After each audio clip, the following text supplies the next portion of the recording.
que deu muito certo que trabalha pouco. Não é uma Exatamente. coisa, sabe, o trabalhar bastante, trabalhar muito, não é tudo. Se fosse tudo, todo mundo que trabalha muito Sim. teria teria É. prosperado. Mas todas as pessoas que eu conheço que construíram alguma coisa, relevante, elas eram chegadas ao labor. Elas gostavam de trabalhar e, de preferência, elas se apaixonavam por aquilo que ela estava fazendo, ela atribuía algum significado àquilo que ela estava fazendo, o que fazia com que ela fizesse aquilo por muitas horas por dia, repetidamente. Então, trabalhar bastante, ela não é, assim, a garantia do que você vai se prosperar e enriquecer. Mas todas as pessoas que eu conheço que começaram do zero, que construíram o seu negócio, trabalhavam bastante. Então, acho que esse é um ponto. Um outro ponto que eu vejo é alguém que não seguiu o padrão. Porque o padrão, se você for pegar ali a lista de todo mundo que enriqueceu, você vai ver que a maioria são empreendedores, depois você vai para atletas, depois você vai para artistas. Raramente, é um percentual muito pequeno, que são aqueles caras que chegam no topo da cadeia corporativa e enriquecem como executivos. Esses são uma minoria. Agora, o restante da pirâmide não vai enriquecer. Então, se a gente tem todo um modelo tradicional, um modelo de ensino tradicional, todo um status quo da sociedade que te conduz ou a ser um funcionário público ou a ser um funcionário CLT, ou seja, o cara que conseguiu se desgarrar desta linha de montagem e teve a coragem de, cara, sei lá, ser um atleta, porque o cara, para ser atleta, tem que ter coragem. Sim. Durante um bom tempo, um atleta e um artista convive com olhares atravessados, convive com olhares desconfiados de como quem pensa que ele é um vagabundo, você entendeu? E ele tem que ter uma convicção muito grande durante um período para conseguir atravessar esse processo, até ele começar a ter um resultado e ser reconhecido.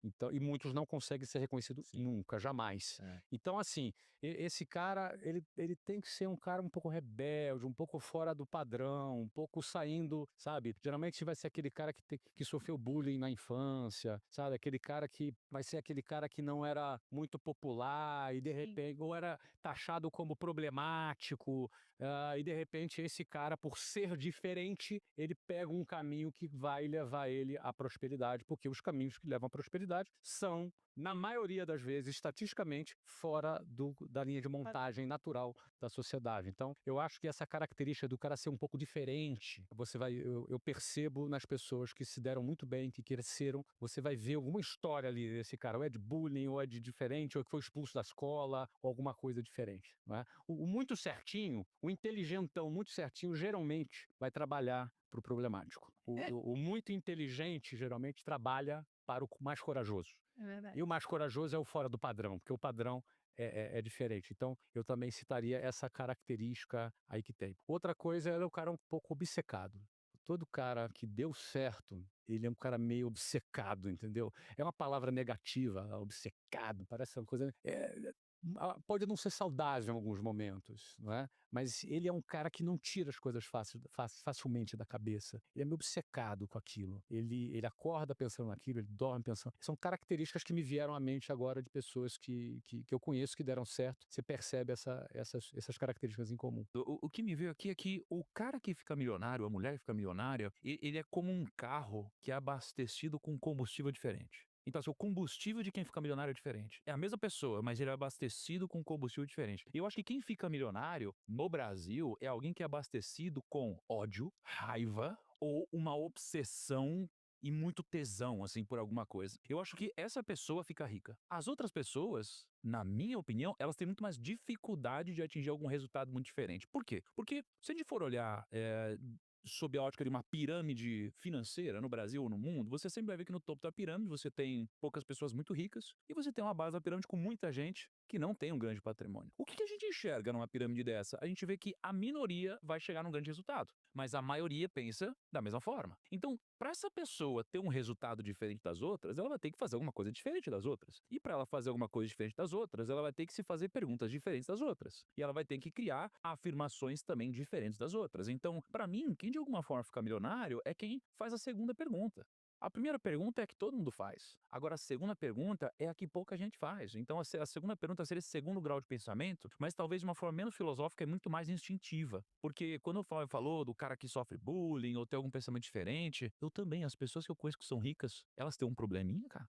Elas têm alguma coisinha diferente. Ela se veste diferente, ela pensa diferente, ela fala diferente, ela tem trejeitos diferentes e ela tem uma visão não convencional do mundo. Eu vejo que a gente começa, talvez, na vida, tendo uma responsabilidade, uma obrigação de trabalhar muito mais em horas do que no futuro. Por quê? Porque no futuro, se você for olhar para uma pessoa como um Flávio, que gerencia sei lá quantos milhares de colaboradores, uma decisão dele impacta de uma forma muito profunda a corporação dele. Então, uma decisão bem tomada tem muita escala. No passado, talvez a força abraçal, a repetição da quantidade de tentativas, de execuções, Uhum. de vendas era muito mais relevante do que algo muito estratégico. Então, no começo, a gente precisa de muito mais horas de execução e trabalho duro, e no futuro, a gente precisa de muito mais Sim. trabalho intelectual, que escala muito mais. Então, no final das contas, é trabalho igual cavalo. Para você ter sucesso, você vai ter que provocar algum desequilíbrio para que você alcance alguma coisa, porque no equilíbrio, na boa, tu não vai conseguir não.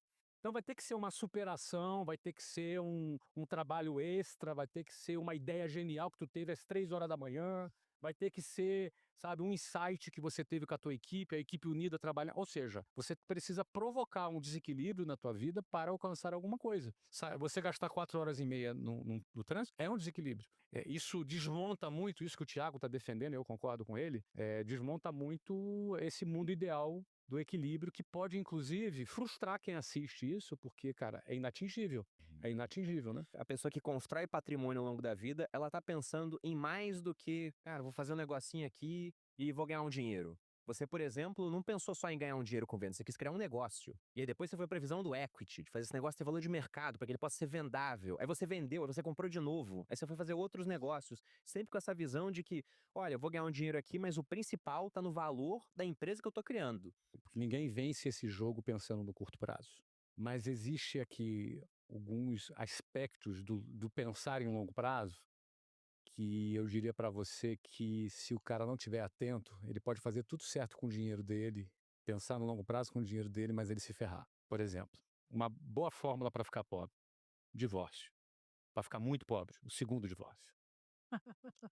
Então, um jogo de longo prazo é um jogo de quem não negligencia o casamento dele. Se ele decidiu se casar, se ele resolveu se casar, o cara pode ter decidido não se casar, mas se ele resolveu se casar, um sacrifício que ele não deve fazer é na família dele. Se ele sacrificar a família dele por causa do dinheiro, ele vai ficar sem família e sem dinheiro. Vai ficar sem os dois. Então eu penso que dando um exemplo aqui, alguns aspectos que não são só apenas o financeiro, como o Thiago fala muito, o risco da ruína, por exemplo. Hoje em dia a gente está com aquela febre das bets, né, das apostas. Sim. O que eu recebo de mensagem de mulheres desesperadas falando que o marido está devendo para agiota por causa de aposta é imenso. Toda caixinha que eu abro tem alguma coisa, alguém se lamentando muito, o que fazer agora que eu estou devendo tanto, etc e tal. Se o cara vai pro caminho da aposta, cara, não basta o cara ser brilhante, o cara ser brilhante para ganhar dinheiro e ser um bom gestor do dinheiro dele, se do outro lado ele vai cair no vício, ele vai cair na droga,